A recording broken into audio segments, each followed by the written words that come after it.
Rise and grind, folks. Guys, what's going on? I am on the way to an existing maintenance customer. This is an AC maintenance. Guys, we've been here a bunch of times before. This customer has a gas pack, magic pack unit. Also, this customer wants to get an estimate for replacing this magic pack unit. I think she said that someone from her H.O.A. said that units past a certain age and that development, they got to get replaced. So, guys, we've been out here a bunch of times. I think we put in an inducer motor, if not last year, like 2 winters ago. But on top of doing the AC maintenance, this customer wants to get the estimate. So, guys, I'm curious because we actually never installed a magic pack unit. So I got to get the physical dimensions of that unit. I got to make sure that the new one can actually fit through the door. So this should be very interesting, to say the least. But guys, I'm almost there right now. Let's go take a look. I'll see y'all when I get inside. All right, guys. I just turned the unit on. What is this, a 5-ton? I know it's a 6.0. Yep.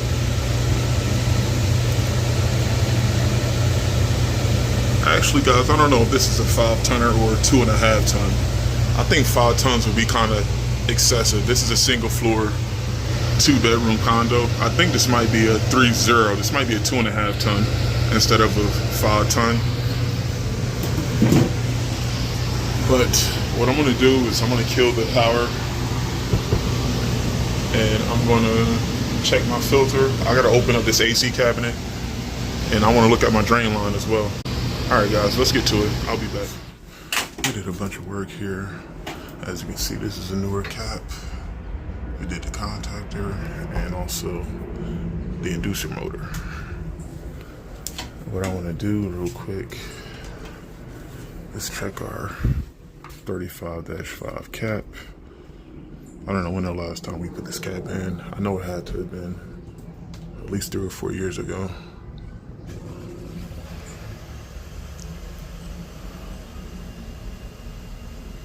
Nice. I can check the potential difference on that contactor once I turn the power back on. But you guys know with these magic pack units, crud and build up can easily clog that drain. So in addition to using a gallo gun, I don't think a brush is going to sit down here, but in addition to using a gallo gun, always pour water inside the drain pan to just ensure that water flows smoothly through the drain pan, out the drain line, and wherever it needs to go.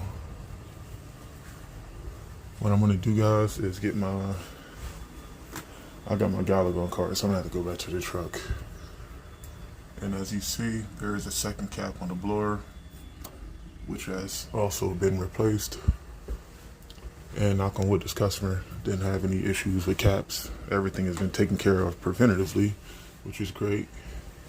But guys, what I'm gonna do, let me put this cap back and we're gonna attack this drain line here.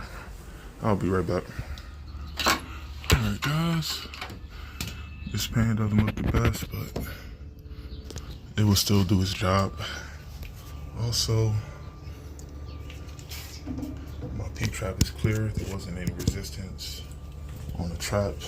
And from previous videos, I'm going to drive this point home again. If you got a magic pack unit, make sure if you're doing the AC maintenance, not necessarily the heat maintenance, because this isn't a condensating heating system. This is a standard 80%. But for the AC, which produces condensate, make sure you can inspect and flush your drain line. Now with this setup, since the hose is too small for a brush, a gallo gun would do it. Just make sure you can see where the water flows and make sure if there is any additional P-traps on the back end here, you can flush that as well. But make sure nothing backs up here, because you see here, this customer does have a float switch, but I don't like relying on float switches. I like making sure that we can do the maintenance and ensure that this thing is flowing properly. Now, if you get lucky, this float switch is going to turn the unit off once the water level rises, but at that point, it's going to be too late. And now, whoever is below us, they're going to know about this because it's going to be leaking water. So Safety equipment is great, but the best way to prevent breakdowns is getting preventative AC maintenance done, and this customer will have nothing to worry about here. But all right, now I'm gonna get my funnel and I'm gonna show you how the water is supposed to flow from the pan all the way to the outer drain line here.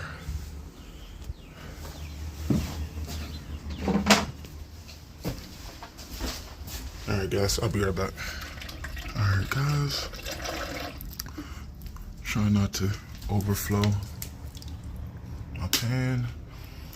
And as you can see, for water to flow from the first pan to the other one, it has to be high enough to go through my PVC pipe here.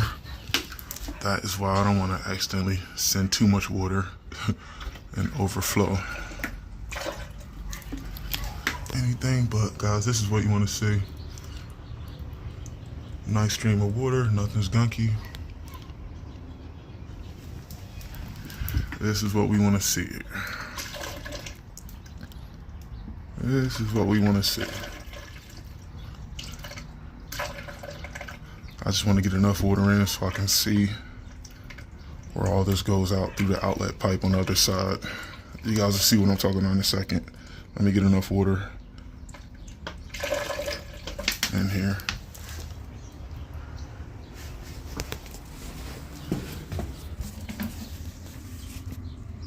Yep, I can actually hear it.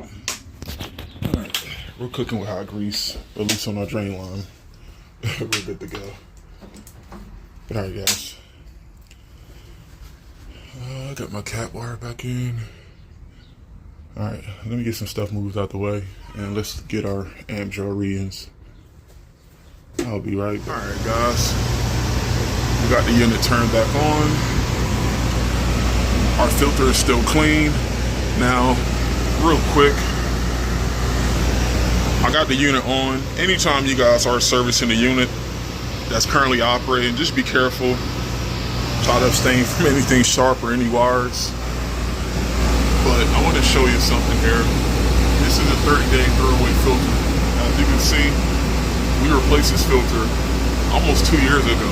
Now, you're supposed to replace these 30-day filters every 30 days, but there's a few conditions that could change how often you got to replace a filter. For one, it depends on the usage. Now, this customer ran this unit 24/7, which she really don't. I think she keeps it relatively higher. In the summer, she don't really need this unit running as often. She said that she just enjoys cracking open a window unless it's real hot outside. So guys, in theory, the less you run the unit, the less wear and tear and the less dirt your filter is going to accrue. Two, it depends on how clean the ducts are. Now, if this customer had a lot of pets, meaning she had 11 cats and dogs, meaning a lot of, shedding, a lot of, like I said, things of that nature. Guys, a lot of pets typically will lead to you having to replace the filter more often than not. But the fact that this 30-day filter is still clean, but the fact that it's been 2 years and this 30-day filter is still clean, I can see through to the other side, this is a good sign. But guys, what I'm gonna do now is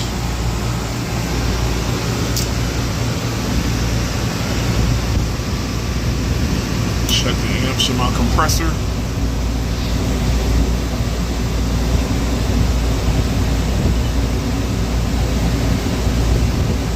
.97, which is great.